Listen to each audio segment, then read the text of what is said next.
Controversy surrounds the CIA's decision to drop a covert program that supports moderate rebels in Syria. There were fairly significant levels of support from different Gulf countries provided to opposition forces.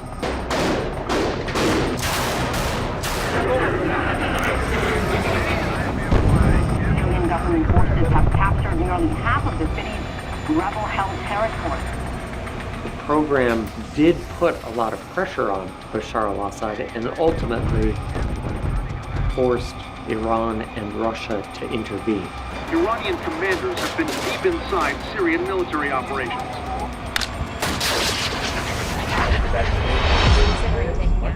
The civil war in Syria intensifies. While reported days away, on aiding rebels in their battle against government troops. In Syria, hundreds more are dead, many of them children.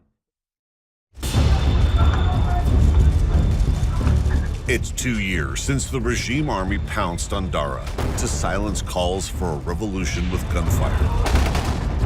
The reasons that brought Syria onto the streets have been lost in memory. Allah! 90,000 people are dead. Now the United Nations has described what's going on as hell on earth. The worst humanitarian crisis since the end of the Cold War.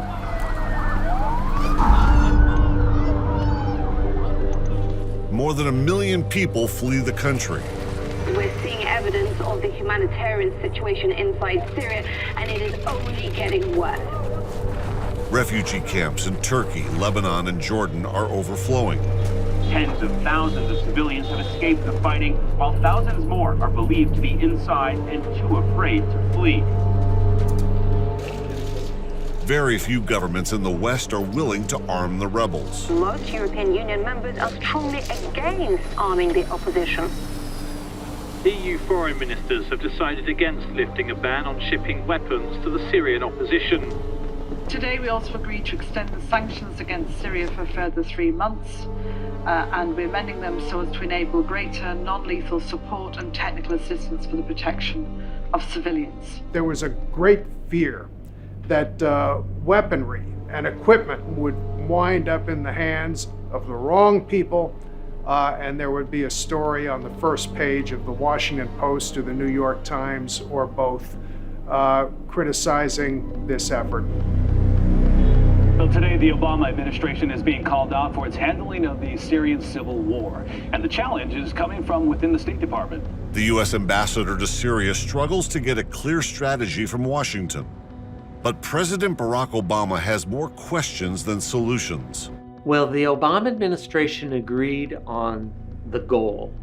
Let us be clear about that. The viewers should understand. The American position was there needed to be a negotiation between the Syrian government and the Syrian opposition to form a new government. The disagreement in the Obama administration was how to reach that negotiation. Secretary of Defense Panetta, Secretary of State Hillary Clinton, and CIA Director Petraeus believed that there needed to be more weapons to the Syrian opposition in order to put enough pressure on the Syrian government to convince it to come to the negotiating table. Well, I can't go into details again on what I might have laid out for the president as the director of CIA, because that would have been covert action. The options that were presented at the Situation Room table at that time and recommendations that were made, noting that, again, no recommendation had a guarantee of a great outcome for Syria.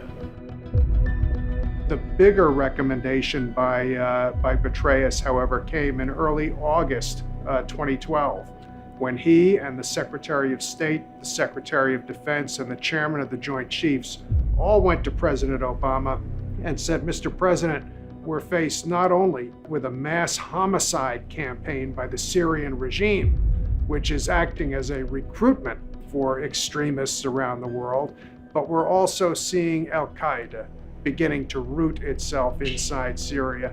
And Mr. President, we think the time is now. to train defectors from the Syrian army, people who would be able to fight in two directions. The president decided not to accept that recommendation.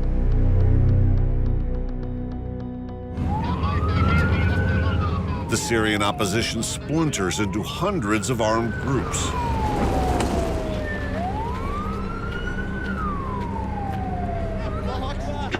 Money and weapons start to flow from abroad into Syria.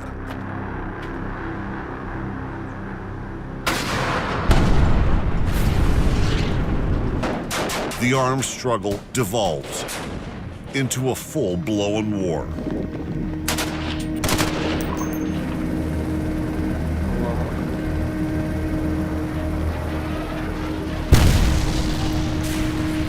Airstrikes on the innocent. Roughly 200 people, including more than 50 children, have been killed near Syria's capital since Sunday. The Nusra Front becomes an effective fighting force battling the regime. Al-Nusra Front.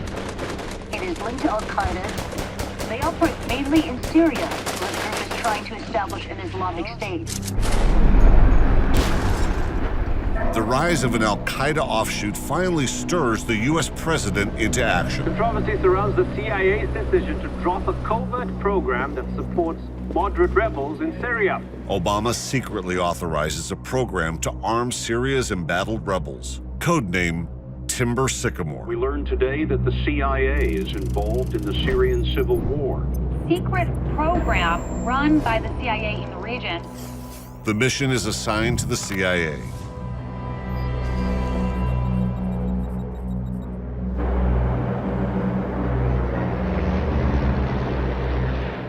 From 2013 through 2015, Timber Sycamore oversees the purchase of billions of dollars worth of modern weaponry from Balkan suppliers.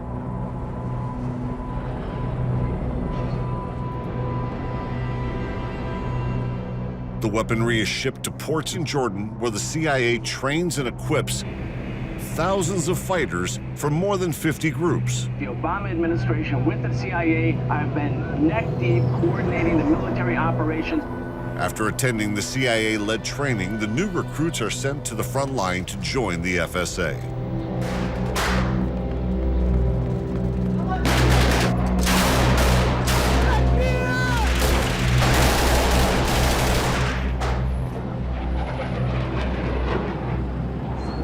The program also provides money, which commanders use to recruit and retain fighters, who could defect to better resourced extremist groups. So the CIA was becoming involved by 2013. This is known information.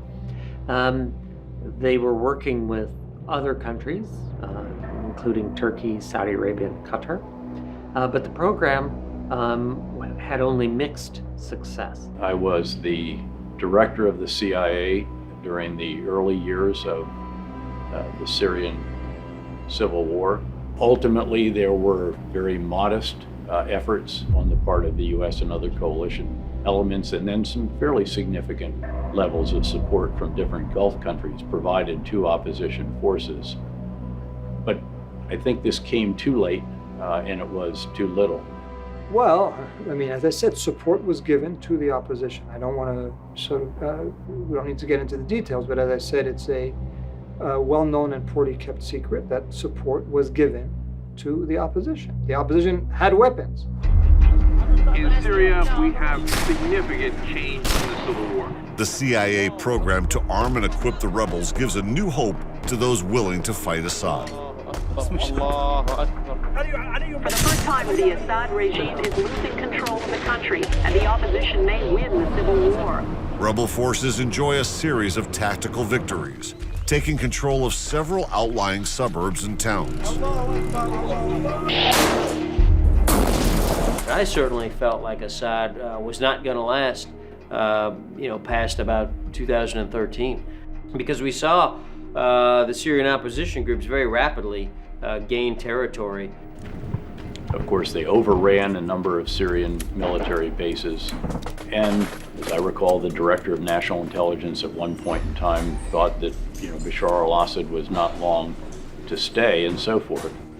And there was a sense that Bashar and his regime were truly teetering in terms of their control of the country, which was gradually being taken away from them.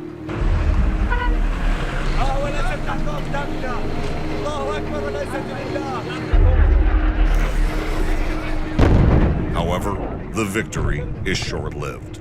The Syrian regime begins to recapture opposition strongholds around the capital. Syrian government forces have captured nearly half of the city's rebel-held territory. The first U.S. attempt to arm the rebels also draws Assad's allies to the war front. The program did put a lot of pressure on Bashar al-Assad and ultimately forced Iran and Russia to intervene. Before long, Russia and Iran arrive in Syria to support the Assad's regime. In Syria, Russian planes obliterated rebel-held neighborhoods. For nearly 4 years, Iranian commanders have been deep inside Syrian military operations.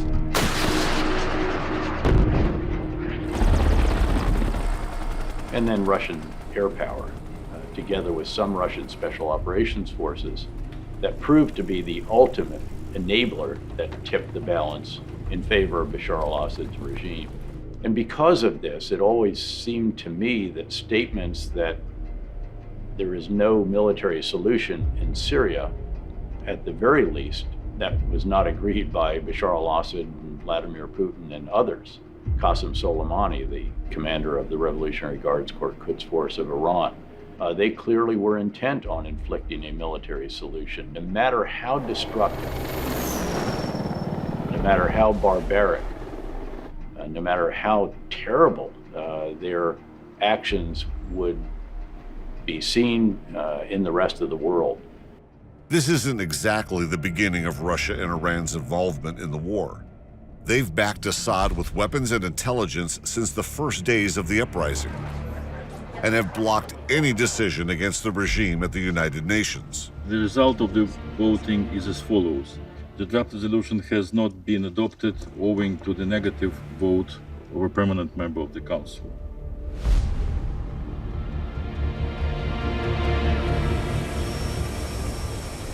What President Putin is able to say to his people, in essence, is pay no attention to a mismanaged economy.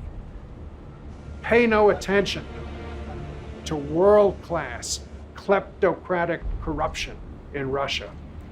Russia is back as a great power. Russia, or so he would claim, has defeated an American regime change effort in Syria. For Iran, the willingness of Bashar al-Assad to do anything Iran asks with respect to Hezbollah in Lebanon is important. وإذا عندنا 5000 مقاتل في سوريا حيصيروا على وإذا احتاجت المعركة مع هؤلاء الإرهابيين التكفيريين أن أذهب أنا وكل حزب الله إلى سوريا سنذهب إلى سوريا. So with these two backers, with the absence of the United States, with the absence of Western Europe, I just don't see any alternative to Bashar al-Assad remaining in his place for the foreseeable future. Maybe should we not have fed a proxy war in Syria, because ultimately, when you're faced with the conventional force of an army, of a former superpower, and of a very determined country like Iran and organization like Hezbollah, you could give weapons to the opposition. The most you're going to do is perpetuate the war. You're not going to end it. The American program in the end was too little and too late and not effective at channeling all resources to the moderates. That was an American mistake. Timber Sycamore is one of the most expensive covert programs in CIA history. About $1 billion spent per year. You're talking about assistance to the rebels in the shape of billions and billions of dollars. And there was a lot of American money spent, but it wasn't enough. It's tragic that under the Obama administration, there was this plan to arm and train all these Syrian opposition fighters who weren't necessarily vetted all that well. And even if they were vetted, they were killed and captured, the few that did make it onto the battlefield, and their weapons taken by al-Qaeda. Equipment will fall into the wrong hands. Personnel will be captured. Soldiers will be killed. This is the definition of warfare. Yes, I remember one particular incident when there was a small group of armed rebels sent into Syria, into an area that had been occupied by al-Qaeda. This small group was surrounded and compelled to give up its weapons. The CIA program to train and equip the Syrian rebels fails. The CIA is reported to have spent up to $1 billion a year on its Syria operation. The Pentagon's venture in Syria doesn't fare any better. Yeah, well, it wasn't just the CIA, but U.S. military was doing, and the senior U.S. military officer for the region had this one very almost embarrassing moment in having to testify to congressional committees about all of the money and the expense and the effort that have been devoted to this program. And yes, it has been a very expensive and not very effective operation. General Austin, we've heard that there were only about 60 Syrian fighters that had been trained in our train and equip program and reinserted. Can you tell us what the total number of trained fighters remains? It's a small number, and the ones that are in the fight is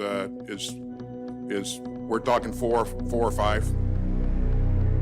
I don't think that there was another policy out there that was much more likely to succeed. I think it's been a policy that is focused on symbolic acts and sorry, I'll forget that. Or strike that sentence. For each failed policy, Syrian civilians are made to pay.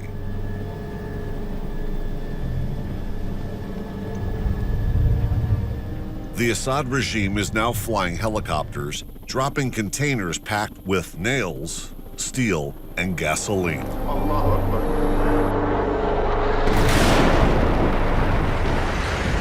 Barrel bombs are cheap, homemade, unguided, and inaccurate, designed to cause maximum fear, destruction, and death.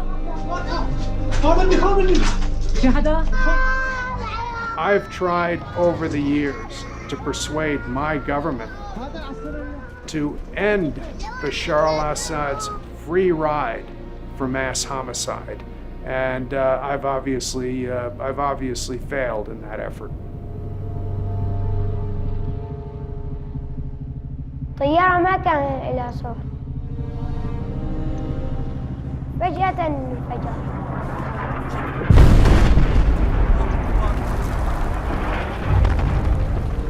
الله أكبر طيارة اجت عن بيت جيراننا هوا البرميلين هد البناي وقع عمود فوق أبوي أمي وأبوي ميتين قصفوا طيارة النظام هاتوا هاتوا هاتوا هاتوا هاتوا ما بعرف ليش هيك عملوا It could not have been worse, I don't think, at the very least. So certainly questions are going to remain in my mind, as they are, I think, in the minds of all those who had any role in this particular episode in Middle Eastern and American history. Syrian government forces backed by Russia are pounding areas held by rebels. Caught in the fighting are dozens of children.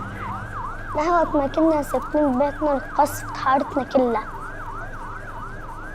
أنا أبوي انفقد وما بعرف عنه شيء.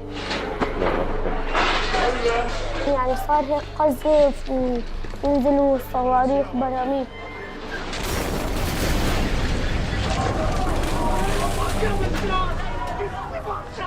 وراحوا جيراننا يعني انضربوا وهيك ماتوا يا حرام. نحن في منهم راحوا على المستشفى ويعني صاروا منيحين الحمد لله. 250,000 people have lost their lives. That includes 4,500 children. Heartbreaking videos appear to show a scorched earth campaign. It looked like peace talks would fail before they even started in the effort to end the most vicious war in the world. The regime was using means that would commonly be called war crimes or crimes against humanity, and bordering even on genocide.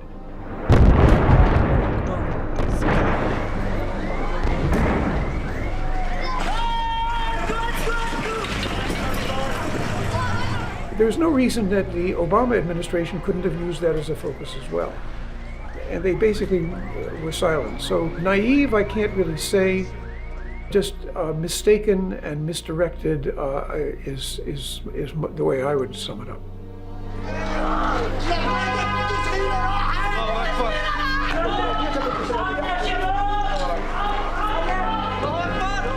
Syria is the number one human tragedy on planet Earth now, and so of course I have regrets. As a human being, you can't help but feel terrible, feel horrible for the suffering that Syrian families on all sides of the conflict. Washington and Moscow are embroiled in their own war of diplomacy, unable to reach a resolution. Secretary of State Hillary Clinton and Russian Foreign Minister Lavrov agreed on a plan to end the Syrian civil war through negotiation. Officials from both countries meet in Geneva and agree to a transitional governing body. The deal would put the opposition in charge of overseeing elections and put the country on the path to democracy. All of our efforts in the second half of 2012 and throughout 2013 were a failure. We could not get the Syrians to sit down at a table and negotiate a transition government. It was very frustrating. The United Nations decides to sponsor another attempt. But Obama's ambassador to Syria, sent to build bridges between Damascus and Washington, decides to give up. I wanted to leave then, but Secretary of State Kerry asked me to stay for the Geneva negotiations, which happened in January and February of 2014. I warned Secretary Kerry and the White House that the negotiations would fail because the Syrian government would not accept any compromises. Unfortunately, that is what happened. The talks collapsed during the second round when the Syrian government refused to have any political discussion at all. The Russian government refused to pressure the Syrian government. And so after those talks collapsed, I returned to Washington and then I resigned. One of Robert Ford's greatest talents and capabilities is in empathy and understanding where he was. I think he came up against the White House and the president himself, whose main goal in Syria seems to have been not to get involved, not to play a role. So for that reason alone, I think Robert Ford was probably just, talking to the wind. I think he had a president who didn't want to hear. I was regularly called up to testify in front of the Senate or to testify in front of the House of Representatives, and I received a great deal of criticism of the American policy, and in some cases, the criticism was leveled at me personally. I want to thank you for coming before us today because you have to be incredibly embarrassed. I think our help to the opposition has been an embarrassment, and I find it appalling that you would sit here and act as if we're doing the things we said we would do. Senator McCain, for example, was very personal in his attacks against me as well as against the American policy. You continue to call this a civil war, Ambassador Ford. This isn't a civil war anymore. This is a regional conflict.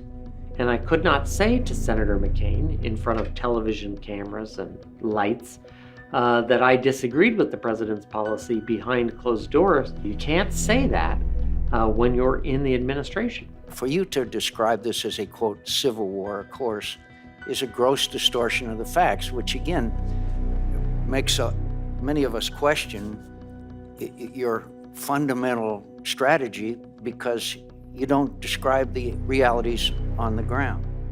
So I had just smile and take the criticism, and I said to people at the State Department I was no longer willing to try to defend the American policy because I didn't agree with it, and I was not prepared to accept attacks on my personal reputation because of the policy, and therefore I needed to go.